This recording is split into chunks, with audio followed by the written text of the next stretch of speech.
Good morning, day after Thanksgiving, everyone. Alright, Amazon. Play us a flash briefing. Jamie, here's your flash briefing. In NPR News. Live from NPR News in Washington, I'm Louise Schiavone. President Biden is calling for so-called red flag laws to be implemented as deadly gun crimes continue across the U.S. He told reporters yesterday that it was ridiculous that the laws have not been enforced.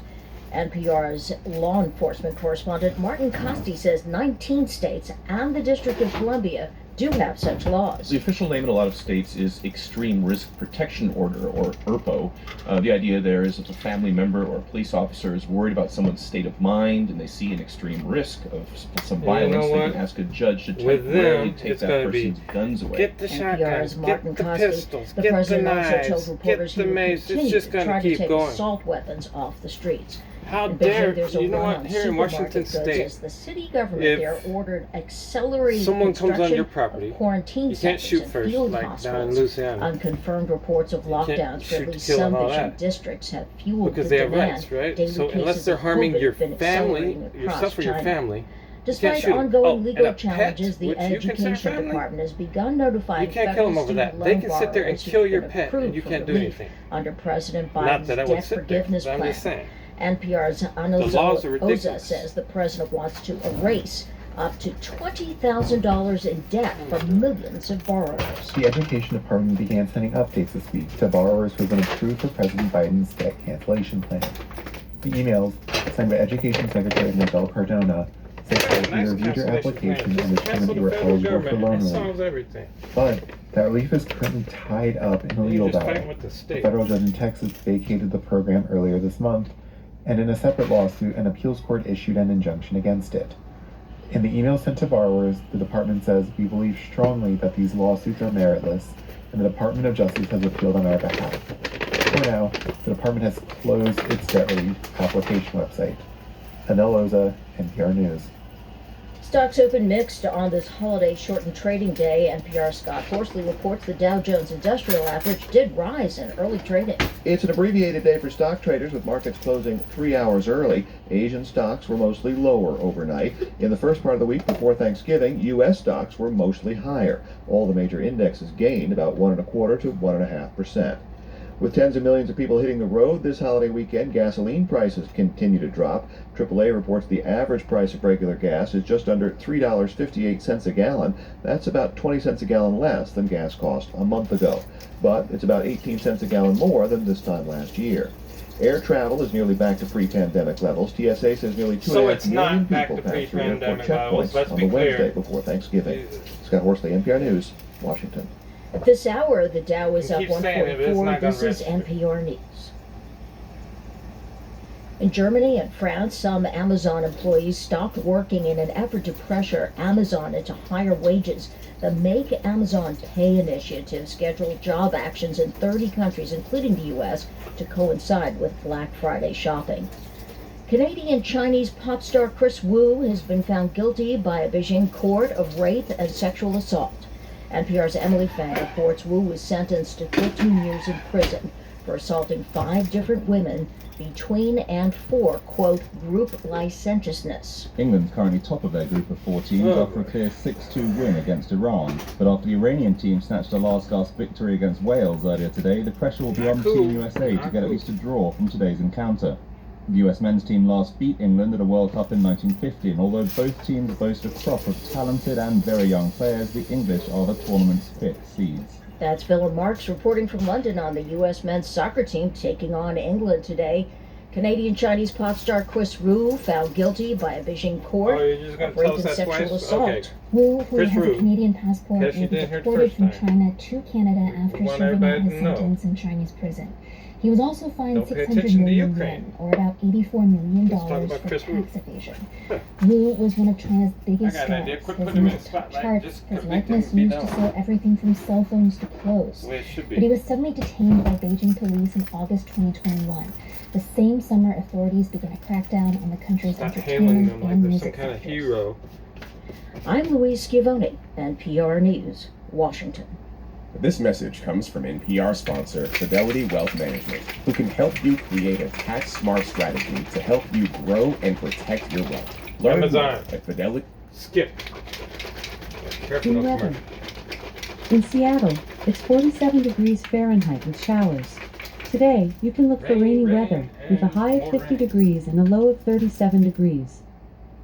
That's all for your flash briefing. Nothing with NASA today, eh? All right. Amazon.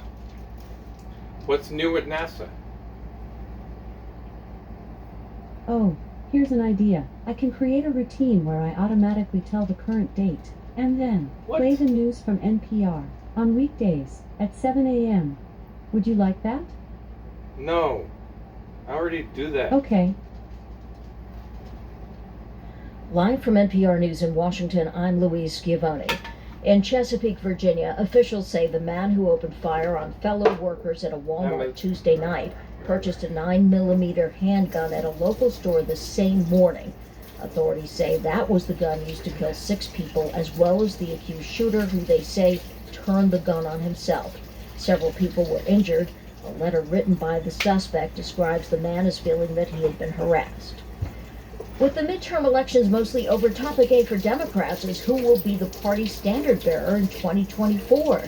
At age 80, President Joe Biden has a They big harass final you. Why don't decision you to beat make, them up? It'll be more and says fulfilling, Biden and you'll advisor Anita live. Dunn, one that the They might get president's family hospitalized a will while. be deeply involved in. His decision to run in 2020 came after a family meeting that was actually, as he calls it, And called by by the way, his just harm the grandchildren. one that harmed you. Got to have Don't this be harming conversation. everybody. NPR's Tamara Keith has more. We know that Biden has said repeatedly that he does plan to run for re-election, but he has also said that he's a big believer And we've in said fate. repeatedly that And he needs although to he be isn't explicit committed about this for part, he did Alzheimer's. just turn 80 this past weekend, making him the first octogenarian president of the United States. Yeah, that's a mistake. NPR's Tamara Let's get Keith. somebody Elon new Musk and young says in there beginning like next week, JFK Twitter Jr. will grant what he's Right? calling amnesty for suspended accounts. The move is sparking renewed criticism of Musk, who recently bought the social media platform for $44 billion and laid off thousands of employees.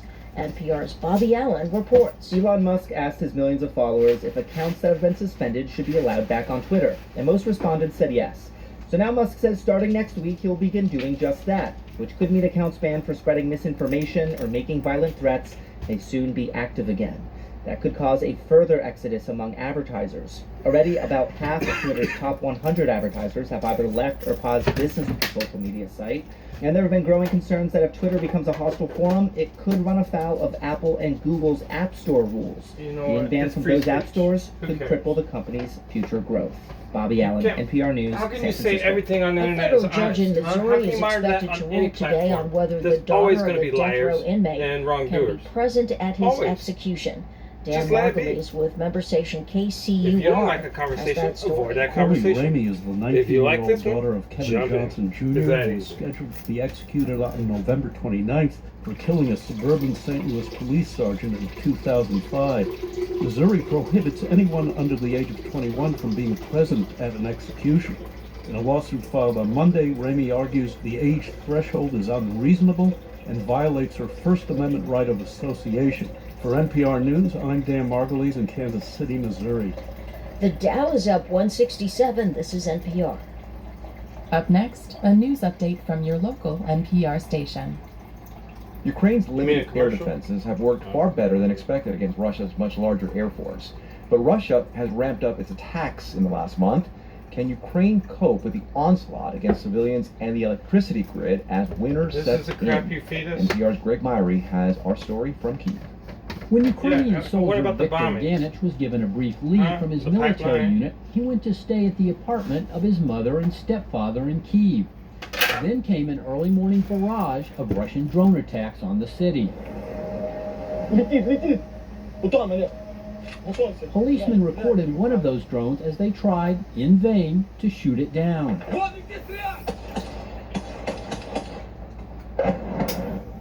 One drone So that they're not morning very good at slammed shooting into Steve. the apartment where Ganich was staying.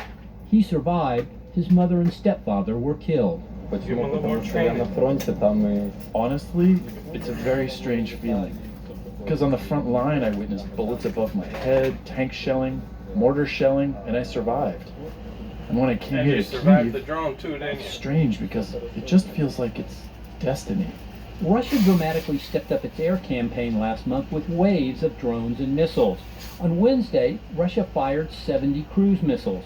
This knocked out electricity, heating, and water in many cities, and Yeah, further we've been damaged knowing the that. already fragile power system. And look Ukraine at what says it's shooting Ukraine's down doing, about too. 2/3 How or would you even tell us that, 3/4 huh? of the incoming How would you tell Russian us about the weapons. bombings? But it can't stop them all. That they're doing. Colonel Yuri Enot is the spokesman for Ukraine's one-sided Air peel Force. it. All right, Amazon. Off. Amazon. does not have Off. Okay. Have a great day. Take it easy. Relax. Hang loose. Peace out.